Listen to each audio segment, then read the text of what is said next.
Elizabeth Cruz point of view. Dumating na ang araw na kung maaari lang sana ay hihilingin kong huwag nang sumapit pa. Mabigat ang kalooban at tila pinagbagsakan ng mundo kong isinara ang maletang naglalaman ng mga damit ko at iba pang gamit. Pag-aari pa ito noon ni Papa kaya naman luma na ito. Ngunit dahil maingat gumamit si Papa ay matino pa naman ang itsura nito. Idagdag mo pa riyan na madalang lamang itong gamitin. Pabuntong hininga kong inilibot ang mga mata ko sa kwarto namin ni Sky. Sa 3 kwarto sa 2 palapag naming bahay ay ito ang pinakamaliit.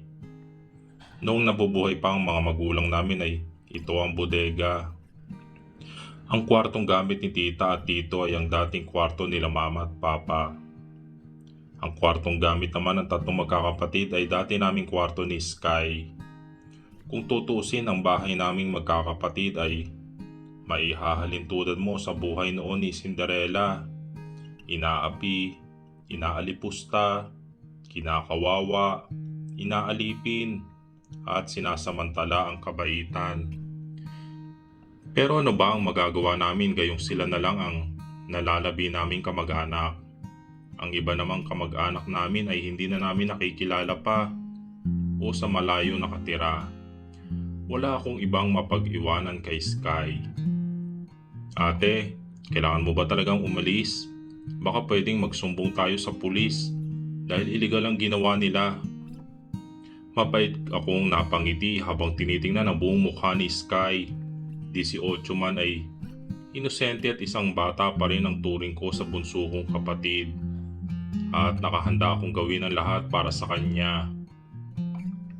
Kahit pa sa sarili kong buhay o kalayaan ang nakasalalay. Binasa ko ang pang-ibabang labi ko, tumigpit ang hawak sa maleta.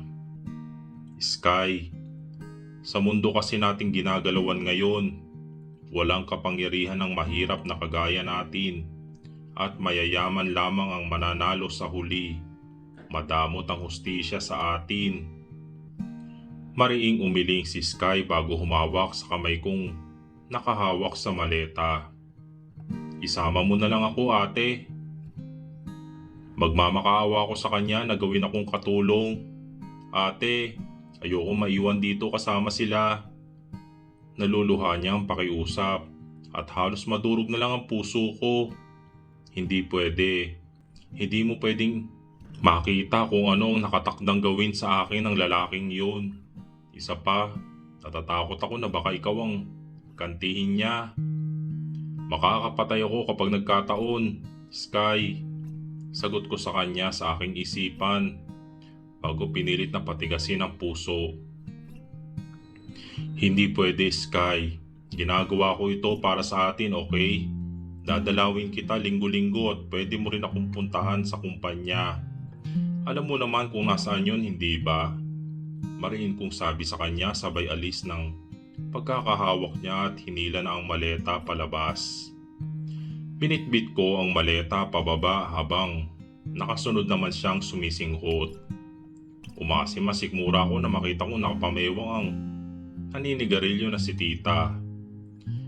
Sa bihis niya ay mukhang kagagaling lang nila ng ospital. Nagsasalitan kasi sila ni Morissette. Sa pag-aalaga at alam nilang naghahanap buhay kami ni Sky. Isa pa, sino pa ba magbabayad sa bill kung hindi ako? Anong drama niyong dalawa at may pamali-maleta pa? Maglalayas ka na ba? Aba, hindi niyo pa napapalitan ng ilang taong pagpapalamo namin sa inyo, aalis ka na?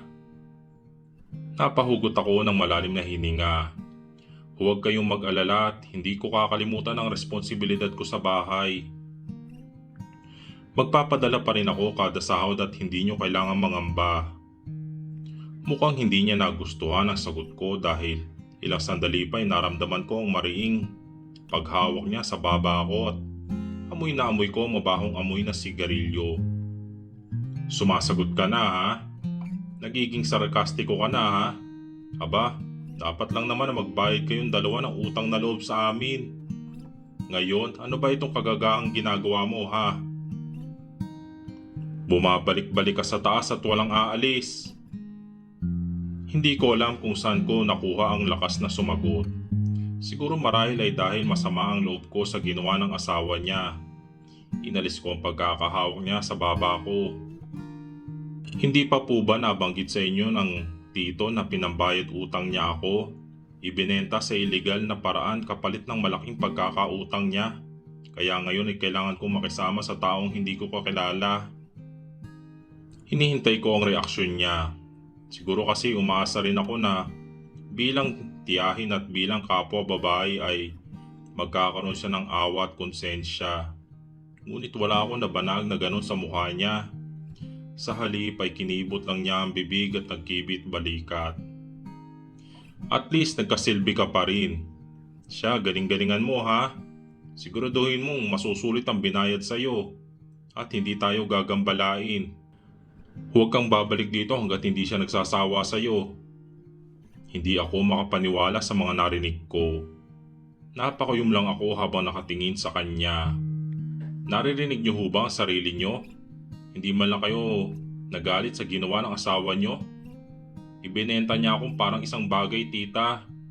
Tao po ako. Binenta ako ng asawa niyo bilang pambayad utang sa bisyo niya na wala naman akong kinalaman. Imbis na mantig ay tila matatawa pa si Tita Ami sa narinig. Huwag ka nga magdrama dyan, Elizabeth. Wala ka sa telenovela at hindi ka isang bidang kinakawawa.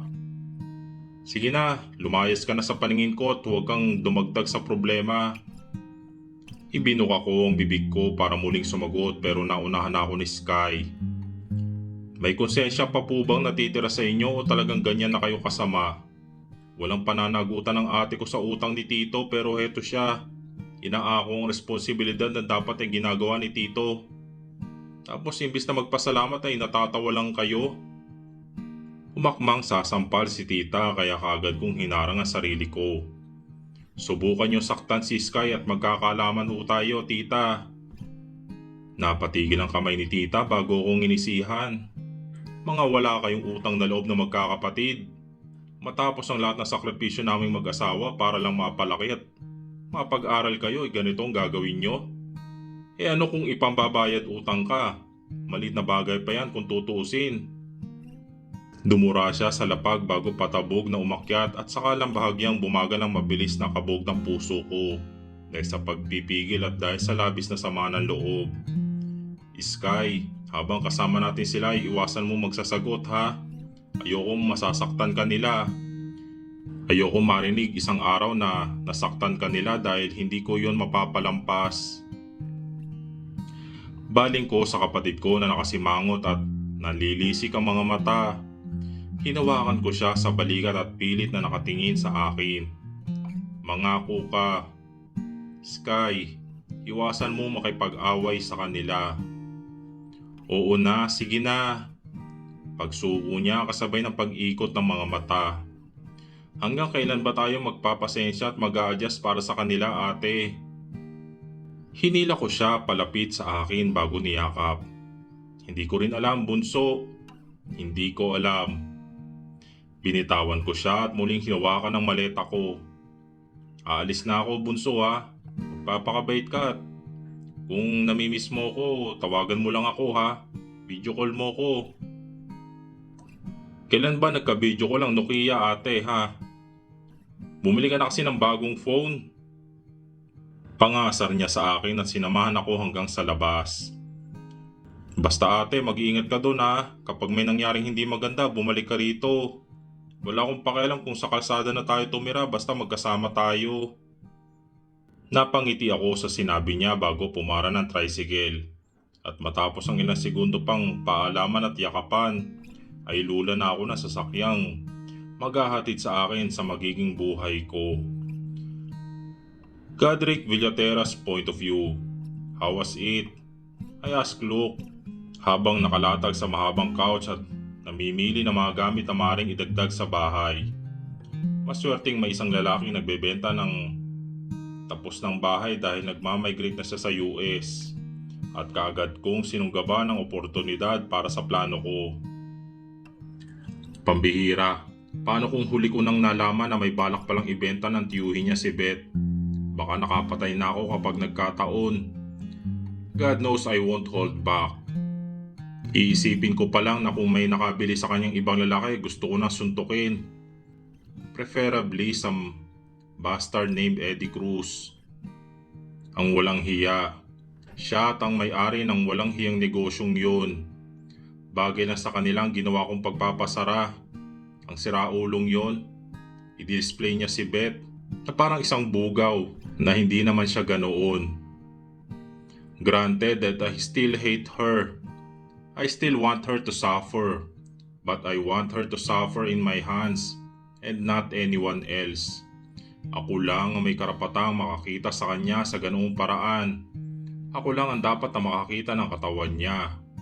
Ako lang ang lalaking dapat angkinin niya. Ang katawan niya at ang lahat-lahat sa kanya. Ako lang at wala nang iba pa. Thanks to my reliable source, and Beth is now mine to punish. And maybe I will rekindle our past relationship. Para lang iparamdam ko sa kanya na isang laruan na lang ang tingin ko sa kanya at wala na akong nararamdaman pa. Yes, he was beaten black and blue as per your order, sir. I snorted and add things to my cart without really thinking about it. Dapat nga magpasalamat siya na ganun lang ang tinamo niya eh. Kung hindi ay baka hindi na siya makilala ng pamilya niya o hindi na muli pang makalakad. Wow, I was too kind. It's what he deserves, sir. Ang sabi ng pinagkatiwalaan kong assistant na si Luke.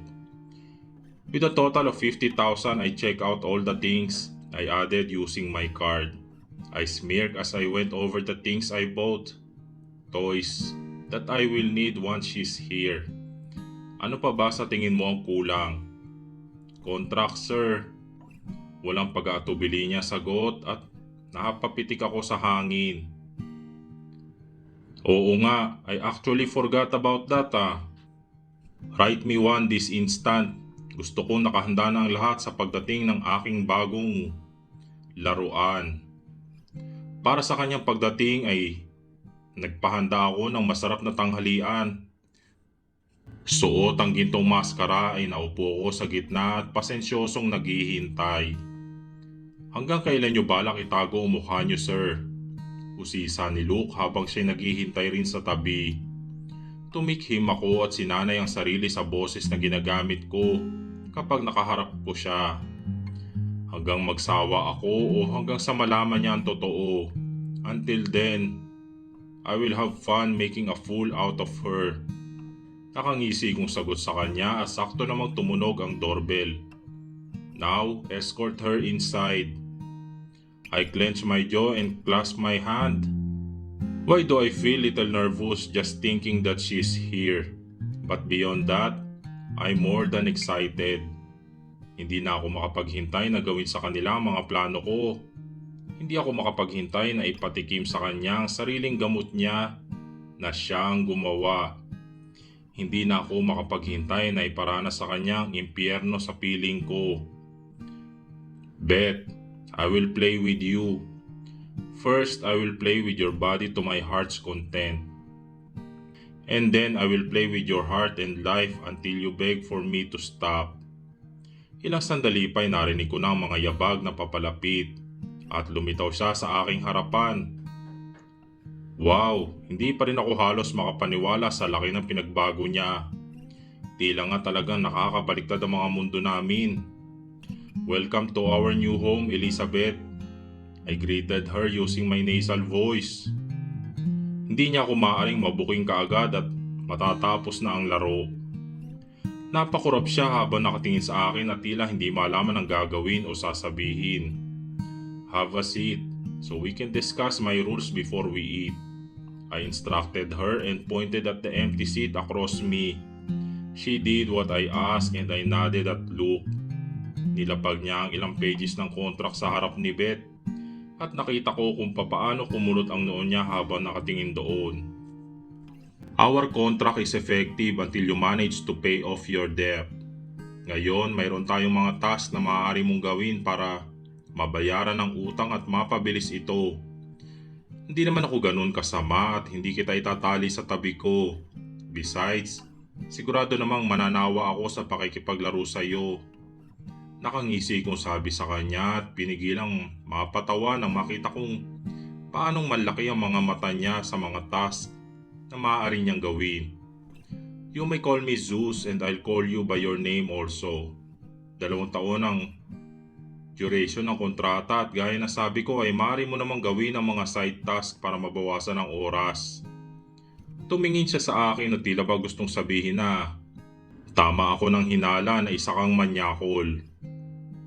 I bought you with my money for 15 million pesos. Kaya dapat lang sigurong matapatan mo ito na serbisyo. You are fully paid so I suggest you do everything I tell you to. Bawat bagay na hindi ko magustuhan ay dadagdag sa oras mo. Napanganga siya nang marinig at pinigilan ko ang sarili kong ipasok doon. Ano? Seryoso ka ba? Yes. Now don't think for a second na magiging hayahay ang buhay mo rito. Here, you are my slave and my toy. You do as I say, and I might reward you for every good thing you do from now on. Cook your own food and mine every day before you go to work and clean the house. Tumayo ako mula sa kinaupuan ko at nang makalapit sa kanya ay pinadaan ko ang hintuturo ko mula sa balikat niya hanggang sa leeg at napangisi nang maramdaman ang panginginig niya. I bent down next to her ear. Most importantly, give me what I want and how I want it. Hindi mo naman siguro nakakalimutan na sinabi ko, hindi ba? You are mine to please and tirahin. Lahat ng sayo ay sa akin. Tatandaan mo yan. Itutuloy.